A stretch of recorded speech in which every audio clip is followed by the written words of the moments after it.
Welcome back to the deep dive. Today, we're undertaking a pretty massive intellectual journey. Massive is the word. We're trying to understand the spiritual and intellectual foundations of Islam, a faith that guides the lives of, a quarter of the world's population. And we're doing it through a very specific, very remarkable lens. Exactly. We're drawing exclusively from one source, Charles Ligai Eaton's classic work, Islam and the Destiny of Man. And it's an unusual approach because our mission isn't just to, list the pillars of the faith one by one. Yeah. It's to try and extract the core forces that really shape the hearts and minds of its people. We're using Eaton's insights to see what it fundamentally means to be a Muslim. And he structures the entire belief system around these two powerful, almost opposing poles that have to coexist. Right. He calls them truth, which is that unique, uncompromising singularity of the divine message. And mercy. And mercy, the compassion and forgiveness that's inherent in that very truth. What's so compelling about that framework is that the author is using Islam not just as a topic in isolation, but as a mechanism to analyze the very nature of religious faith itself and, the human condition. So this deep dive is really about the light the faith casts on us, on believers, and our place in reality. Okay, so let's unpack that core truth pole first. What? According to this tradition, what defines a Muslim, the definition Eaton gives is, it's remarkably simple and inclusive. It is anyone who sincerely makes the concession of faith. La ilaha illallah, Muhammadun Rasulullah. There is no divinity but Allah. Muhammad is the messenger of Allah. And here's where the spiritual weight really comes in. Since human beings can't judge inner states, the source tells us that the judgment on that sincerity, it rests exclusively with God. Right. So that confession immediately takes us to the central theological concept, doesn't it? The one that defines everything else. It does. It takes us to Tawhid. Tawhid, the oneness, the unity of God. So if that unity is the absolute core, then anything that compromises it has to be the greatest offense. It is. That offense is called shirk, association, or idolatry, basically attributing partners to the one. And we might immediately picture, ancient polytheism or statues. Sure, but the source stresses that shirk takes these incredibly subtle modern forms. Okay, so how does something like the ego as an idol resonate today? What are some examples of modern shirk from the text? Well, Eaton suggests that the ultimate false god is often the human ego itself, with all its pretensions to absolute independence. I see.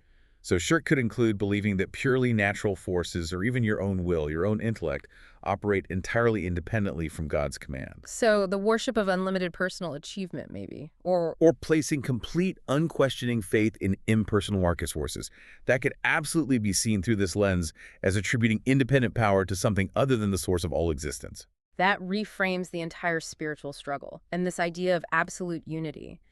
It leads Islam to see itself not as some new invention, but as a restoration. Restoration, exactly. A restoration of mankind's original primordial religion, the fitra. And the Quran confirms this. It states explicitly, "Nothing is said unto thee, Muhammad, other than what was said to all the messengers who preceded thee." That's a vital assertion, isn't it? It implies that divine wisdom is unchanging. Exactly. If the message were contradictory, it would mean God withheld guidance from earlier peoples, which is, from this perspective, just impossible. And this helps clarify the traditional contrast with, say, the Christian view of Adam's sin. A huge contrast. In Islam, Adam sinned, yes, but he was immediately forgiven. His sin was blotted out, even though the consequences, like exile from paradise, remained. And that's a crucial distinction. Because Adam was forgiven, there wasn't this cosmic debt created in a way that would require a divine sacrifice later on. So man's primary failing isn't some crushing debt. No, in the Islamic perspective, it's primarily one of forgetfulness. We forget the unified nature of reality. The prophets were just necessary to repeat the age-old message because we are, inherently forgetful. What's so profound, as the source points out, is how this concept of unity is, it's woven into the very fabric of the Arabic language. The triliteral root system. Yes. It's unity built right into the grammar. If you know a root, you understand a whole family of interconnected meanings. Give us an example. Okay, take the root FTR. It means he split or he created. From that single root, you get fitra, which is that primordial nature we mentioned. Okay. You also get Eid al-Fitr, the festival that breaks the fast. and iftar, the actual meal that breaks the fast. Wait, so this isn't just a coincidence of words. The language's structure actually forces a holistic viewpoint. Precisely. It expresses unity and creation and breaking open all at once, in the middle of all this diversity. The language itself is a constant reminder, a microcosm of Tawhid. Let's shift gears a bit now to history and identity. The source details the just astonishing early expansion of the Muslim empire, from China to the Atlantic within a century of the Prophet's death in 632. The speed is staggering, and it established a civilization, not just a passing empire. Where the Arabs passed, they created enduring systems of thought and culture that are still with us. Not like the fleeting legends left by someone like Alexander the Great. Exactly. And this expansion, of course, led to that long historical confrontation with Europe. Fostering these deep, long-lasting prejudices on both sides, the source has this interesting inversion of perspective that medieval Europe was often seen by Muslims as, well, a region of squalor and barbarism. It's easy to forget that cultural arrogance wasn't a one-way street. But when the Muslim world conquered, they did implement a specific legal distinction for the al-Kitab. The people of the book, Jews and Christians. Right, and the text makes it very clear. Accepting these communities, letting them practice their faith under certain rules, it was a religious obligation from the Quran. Which stands in pretty sharp contrast to the Christian reconquest of Spain, which often demanded conversion or death. A very sharp contrast. But later, of course, the tables turned. And when Western power rose, the Muslim world suffered a trauma that was much deeper than just physical conquest. It was being ruled by these, well-intentioned masters who displayed what the author calls polite contempt for sacred values. That phrase, polite contempt, is so powerful. It really is. What was its effect? The source argues that persecution, it might destroy bodies, but polite contempt destroys souls. Wow. The conquerors were seen as completely indifferent to what was essential, the spiritual realities, but incredibly skilled at the inessential. Like making the trains run on time. Exactly. That indifference to the sacred was the real psychological blow, and it created this massive identity crisis. Where you saw this attempt to just Islamicize alien ideas, right? Take a Western political ideology and just tack a religious adjective on it. Which often led to, frankly, a lot of intellectual confusion. And connecting this historical trauma to right now, the source identifies the Palestine question as a key to the political orientation for educated Muslims. And a constant source of global instability? For sure. The source points to this fundamental breakdown in perception. The West often views the state of Israel as a necessary homeland, a kind of recompense for European guilt, like the Holocaust. Right, a moral argument. But the Muslim perspective, according to Eaton, is completely different. They see European and American settlers in a territory that was the first major conquest beyond Arabia, a deeply significant place. And the settlers are seen as exhibiting characteristics of European imperialism. So the question becomes, why should we, the Muslims, be expected to suffer for Europe's guilt? And that complete divergence of perception, a moral argument on one side, a territorial and historical one on the other, the source suggests that ignoring that is, well, perilous. Let's turn now to the human model at the center of all this, the Prophet Muhammad. We know him as the messenger, but the source says his most important title is actually Abdullah.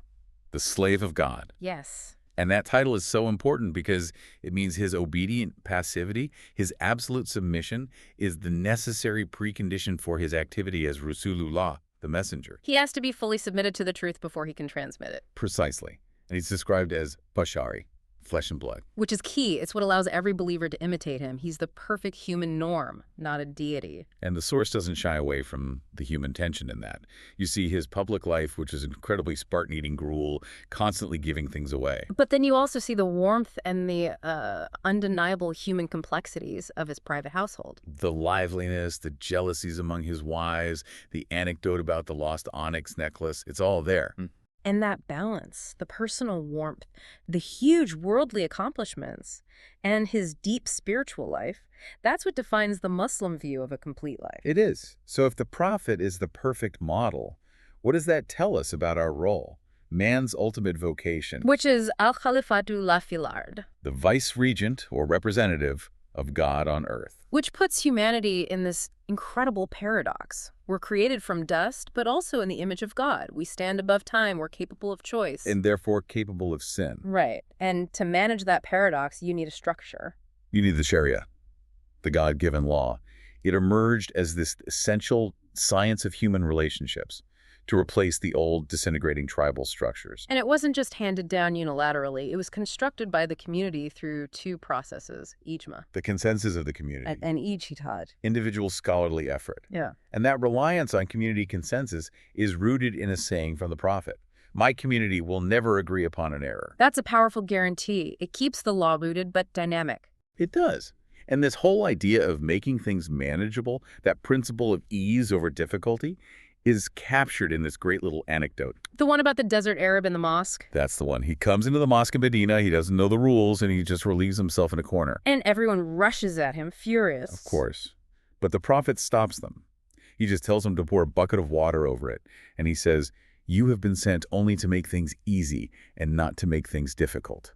A perfect lesson in spiritual priorities over needless complexity. So we've covered the outer framework, the law. Now we have to turn inward to the mystical dimension, Sufism. And the author defines it so simply as tok, Taste. which is fascinating because our English word sapience, wisdom, it's also rooted in tasting. So wisdom isn't just knowing, it's experiencing. That's it, exactly. Sufism wants to make these abstract celestial realities concrete and immediate, to give spiritual perceptions the same self-evidence as, touching a table. And the source describes a spectrum among Sufis: the drunken, Seized by ecstasy, ignoring conventions, sense sober, who contain that ecstasy and maintain discretion. The ideal, we learn, is that dynamic balance, to be inwardly drunken with divine realization, but outwardly sober in your conduct. and that pursuit leads to the central inner practice, which is dik. Remembrance, or mention of God. The text calls it the key to every lock, the very essence of prayer. It even says the remembrance of God is greater than the prayer itself. Perpetual dik, keeping the divine presence in mind even when you're busy with worldly things, that leads to uninterrupted awareness.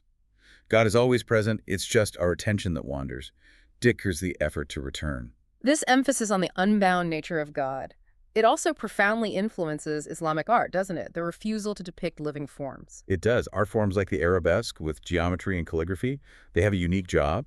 They don't try to capture the divine presence. They do the opposite. They liberate its totality from the deceptive prison of a fixed image. They constantly remind you of the open, of the boundless horizon that can't be contained. And finally, to really hammer home that sense of total dependence, the source introduces the Asherite theory of occasionalism.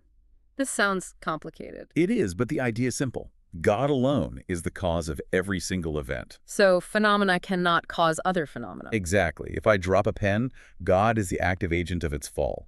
Gravity is just our description of God's habit, his consistent way of acting. The world is created anew at every moment. So if fire burns wood, the fire didn't cause the burning. God caused the burning at the precise moment the wood touched the fire. Precisely. The theory is captured in the phrase, "shadows do not cast shadows." It's a constant, radical reminder of man's total dependence. Nothing has inherent power. So after this entire deep dive, Yeah. what's takeaway for you, the listener? If we synthesize that tension between the uncompromising truth and the infinite mercy, the aha moment seems to be this relentless demand for radical gratitude. Constant gratitude. Not because life is perfect, but because existence itself is a pure gift.